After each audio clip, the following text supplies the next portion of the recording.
சங்கீதம் 102வது அதிகாரம் 7வது வசனம். நான் நித்திரை இல்லாமல் வீட்டின் மேல் தனித்திருக்கும் குருவியைப் போல இருக்கிறேன். தனிமை.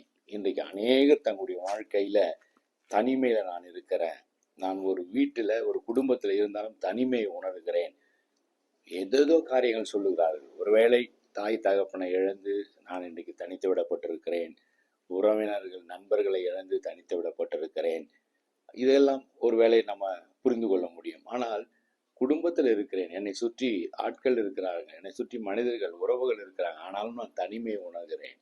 இந்த இடத்துல சங்கீதக்காரன் கூட அப்படிதான் சொல்றான். நான் நித்திரை இல்லாமல் என் வீட்டின் மேல தனித்திருக்கும் குருவியை போல இருக்கிறேன். உதாசீனப்படுத்தப்பட்டிருக்கிறேன். என்னை ஏன் என்று கேட்பதற்கு ஆள் இல்லை, விசாரிப்பதற்கு ஆள் இல்லை.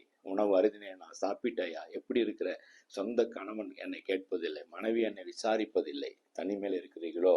இறைவன் அருமையான ஒரு வார்த்தை. யார் உன்னை கைவிட்டால் நான் உன்னை கைவிடுவதில்லை. யாரும் உங்களை விட்டு விலகி போனாலும் அவர் உங்களை விட்டு விலகியே போக மாட்டார்.